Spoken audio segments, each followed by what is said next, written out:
नमः शिवाय। श्री शिवाय नमस्तुभ्यम।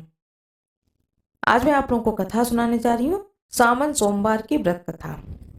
अगर कोई आपकी मनोकामना पूरी ना हो रही हो या फिर तमाम प्रयासों के बावजूद आपको कैरियर में सफलता ना मिल रही हो या व्यक्तिगत जीवन में परेशानियां चल रही हो, कोई भी दिक्कत हो, तो अब की बार सावन सोमवार का व्रत करके यहाँ बताई गई व्रत कथा का श्रवण अवश्य करें।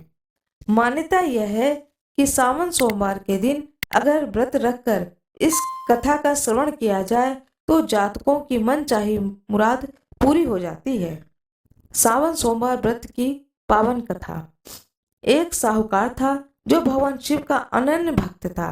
उसके पास धन धान्य किसी भी चीज की कमी नहीं थी, लेकिन उसकी कोई संतान नहीं थी और वह इसी कामना को लेकर रोज शिव जी के मंदिर जाकर दीपक जलाता था।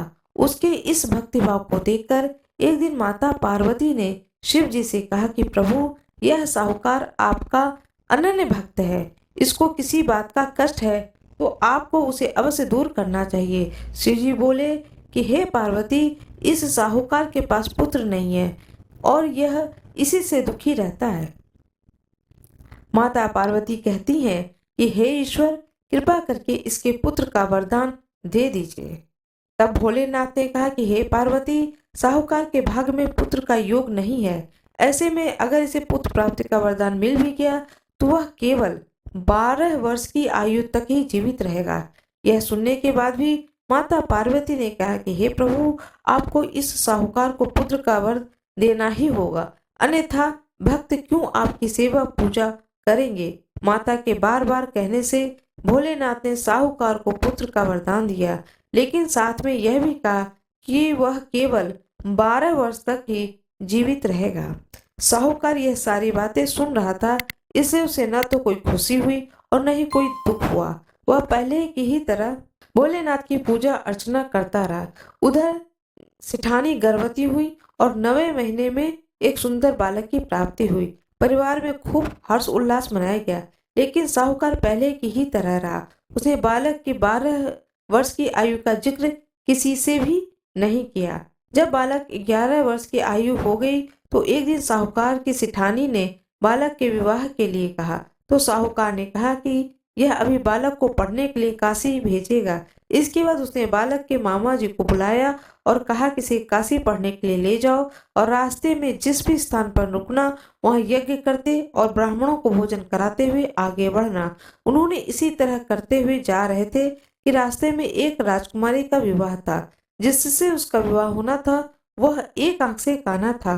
उसके पिता ने जब अति सुंदर साहूकार के बेटे को देखा तो उसके मन में आया कि क्यों न इसी से घोड़ी पर बिठाकर शादी के सारे कार्य संपन्न करा लिए जाएं।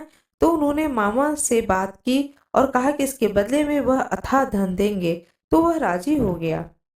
इसके बाद साहूकार का बेटा विवाह की वेदी पर बैठा और जब विवाह कार्य संपन्न हो गए तो जाने से पहले उसने राजकुमारी की चुनरी के पल्ले पर लिखा कि तेरा विवाह तो मेरे साथ हुआ है, लेकिन जिस राजकुमार के साथ तुम जाओगी वह तो एक आंख का काना है।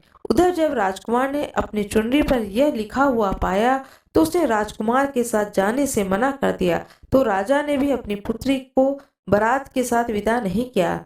बारात वापस लौट गई। उधर मामा और भांजे काशी पहुंच गए थे। एक दिन जब मामा ने यज्ञ रखा और भांजा बहुत देर तक बाहर नहीं आया तो मामा ने अंदर जाकर देखा तो भांजे के प्राण निकल चुके थे। वह बहुत परेशान हुए, लेकिन सोचा कि अभी रोना पीटना मचाया तो ब्राह्मण चले जाएंगे और यज्ञ का कार्य अधूरा रह जाएगा। जब यज्ञ संपन्न हुआ तो मामा ने रोना पीटना शुरू किया। उसी समय शिव पार्वती जी उधर से जा रहे थे। माता पार्वती ने शिव जी से पूछा कि हे प्रभु, यह कौन रो रहा है। तभी उन्हें पता चलता है कि यह तो भोलेनाथ के आशीर्वाद से जन्मा साहूकार का पुत्र है। तब माता पार्वती कहती है कि हे स्वामी, इसे जीवित कर दे, अन्यथा रोते रोते इसके माता पिता के तो प्राण ही निकल जाएंगे।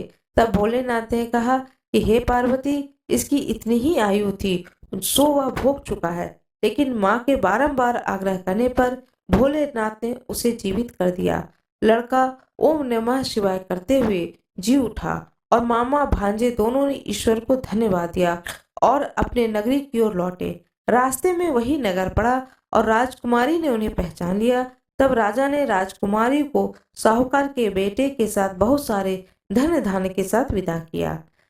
उधर साहूकार और उनकी पत्नी छत पर बैठे थे। उन्होंने यह प्रण कर रखा था कि यदि उनका पुत्र सकुशल न लौटा तो वह छत से कूदकर अपने प्राण त्याग देंगे।